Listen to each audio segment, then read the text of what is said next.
AIBD bersama perwakilan TV publik negara-negara ASEAN menggelar diskusi dengan Sekjen ASEAN Kau Kim Horn di sela Praktiti ke-18 se-Asia Pasifik di Nusa Dua Bali.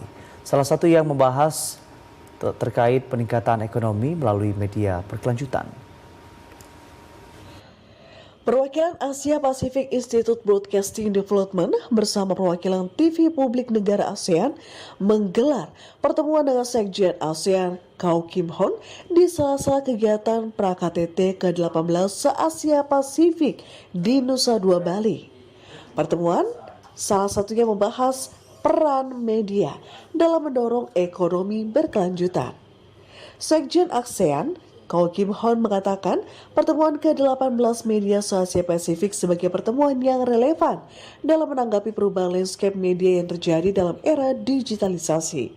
Konferensi ini juga diharapkan dapat menjembatani kerjasama antara negara-negara di wilayah Asia Pasifik dengan organisasi internasional seperti ASEAN. Dalam era informasi yang serba instan dan berkembang pesat, kolaborasi media juga diharapkan dapat meningkatkan kapasitas media di daerah kawasan ASEAN.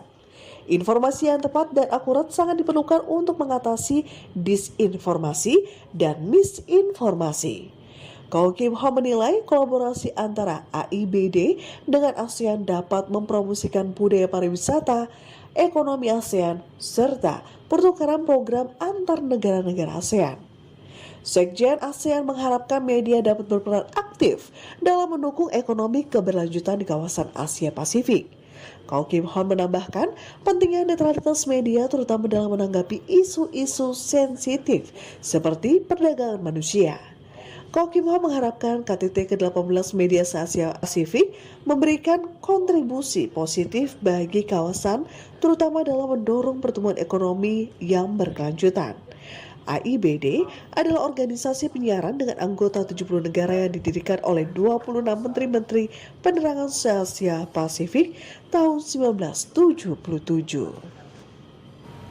Wakil Menteri untuk Kantor Perdana Menteri Fiji, Sakiusa Tubuna mengatakan pertemuan pra-KTT ke-18 media se-Asia Pasifik banyak memberikan manfaat. Salah satu manfaat dari pertemuan tersebut adalah beragam perkembangan kemajuan teknologi di dunia penyiaran. Wakil Menteri untuk Kantor Perdana Menteri Fiji, Sakiusa Tubuna mengatakan saat ini perkembangan teknologi penyiaran sangat pesat. Sakiusa Tubuna menyatakan Fiji sebagai negara kepulauan terus berupaya mengikuti perkembangan teknologi yang ada seperti konvergensi media. Sakiusa Tubuna menyatakan Fiji kini telah melakukan konvergensi media seperti yang dilakukan oleh negara di Asia Pasifik. Konvergensi media di Fiji hampir sama dengan yang dilakukan di Indonesia. Sakiusa Tubuna mengungkapkan penyebaran informasi disampaikan melalui berbagai platform media.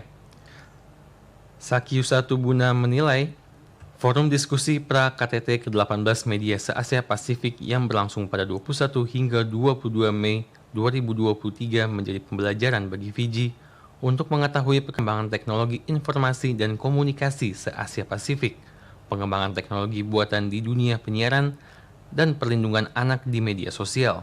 Kawasan Asia Pasifik tengah kebijakannya mendorong pengembangan teknologi. Kondisi ini berupa regulasi salah satunya menggunakan artificial intelligence atau kecerdasan buatan. Sementara itu, Koordinator Persatuan Telekomunikasi Internasional Kawasan Asia dan Pasifik, Catherine Setiawan menilai penggunaan kecerdasan buatan harus diimbangi dengan adanya regulasi. Hal ini bertujuan agar mempunyai payung hukum yang jelas.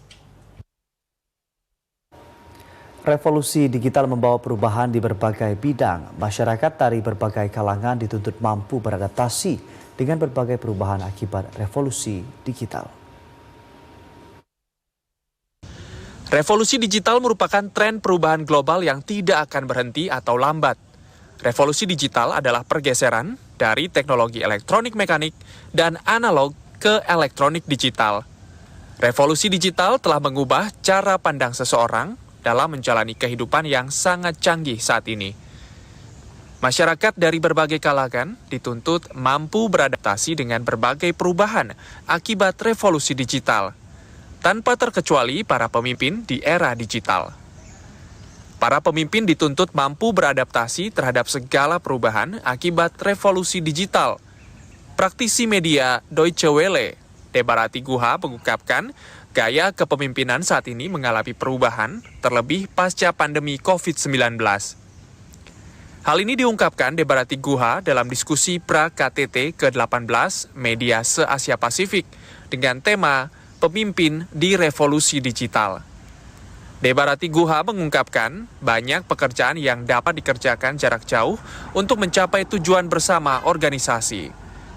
Untuk itu pemimpin dituntut memiliki sikap terbuka terhadap perubahan dan kritik. Debarati Guha menekankan 4 hal penting yang harus diperhatikan oleh seorang pemimpin di era digital, yakni komunikasi, keterbukaan, kolaboratif, serta kreatif. Sementara itu, spesialis program untuk komunikasi dan informatika UNESCO Anna Lomataze mengatakan UNESCO mengajak semua masyarakat untuk bijak dalam menggunakan media sosial. Anna Lomataze menilai saat ini masih ditemukan masyarakat yang masih melakukan penyebaran konten berbahaya, di antaranya ujaran kebencian. Spesialis program untuk komunikasi dan informatika UNESCO Anna Lomataze mengatakan UNESCO memiliki program penggunaan sosial media untuk perdamaian. Program ini dilakukan di 4 negara percontohan yaitu Bosnia, Kolombia, Indonesia, dan Kenya. Anna menyatakan peningkatan digitalisasi masyarakat di seluruh dunia menyebabkan arus informasi yang bebas. Namun ada kekhawatiran yang berkembang tentang alat komunikasi digital yang telah menjadi platform digital yang menyebarkan konten berbahaya dengan dampak signifikan pada dinamika konflik dan perdamaian. Anna mengungkapkan hal ini dalam diskusi pra-KTT ke-18 tentang media sosial se-Asia Pasifik di Nusa Dua Bali. Ada beberapa hal yang dilakukan yaitu meningkatkan kualitas literasi otoritas, kebijakan pemerintah, perusahaan media melakukan percontohan penggunaan media sosial yang baik dan berdampak positif, serta memberitahukan kepada komunitas global terkait hasil dari program penggunaan media sosial yang bijak. Anna mengatakan saat ini UNESCO tengah menyusun regulasi digital dan masih membuka ruang pembahasan hingga 27 Juni 2023. Anna berharap melalui regulasi digital dapat menghasilkan penggunaan sosial media yang bijak. Organisasi Pendidikan, Keilmuan, dan Kebudayaan Perserikatan Bangsa-Bangsa UNESCO menilai pentingnya bagi masyarakat menerangi dan juga memerangi disinformasi serta ujaran kebencian. Praktisi media menilai pentingnya para pemangku kepentingan turut serta dalam perang melawan disinformasi. Perkembangan teknologi informasi memudahkan masyarakat mengakses informasi dari berbagai platform digital. Kemudahan mengakses informasi memiliki potensi masyarakat menerima disinformasi. Guna mengantisipasi dan memerangi disinformasi dan ujaran kebencian, serta melindungi kebebasan berekspresi dan hak asasi manusia, UNESCO meluncurkan panduan global untuk memberikan pedoman dalam mengatur platform digital. Bijak menggunakan media sosial ini menjadi salah satu pembahasan dalam diskusi pra-KTT ke-18 Media se-Asia Pasifik di Nusa Dua Bali. Program spesialis Unit Komunikasi dan Informasi UNESCO, Anna Lomataze, mengungkapkan sekitar 60% dari 1 juta pengguna internet mengkhawatirkan misinformasi. Penyangkal iklim yang tidak ilmiah memiliki lebih dari 185 juta pengikut di media sosial. Sekitar 20% dari 100 kasus undang-undang disinformasi baru-baru ini terkait dengan masalah pemilu. Anna menilai pentingnya meningkatkan transparansi dalam memoderasi konten. Informasi kepada masyarakat tentang seluruh proses moderasi konten meningkatkan efektivitas pengaturan konten daring ilegal dan berbahaya di Indonesia. Disinformasi adalah informasi palsu yang sengaja disebarkan untuk menipu. Disinformasi adalah bagian dari misinformasi yang mungkin juga tidak disengaja.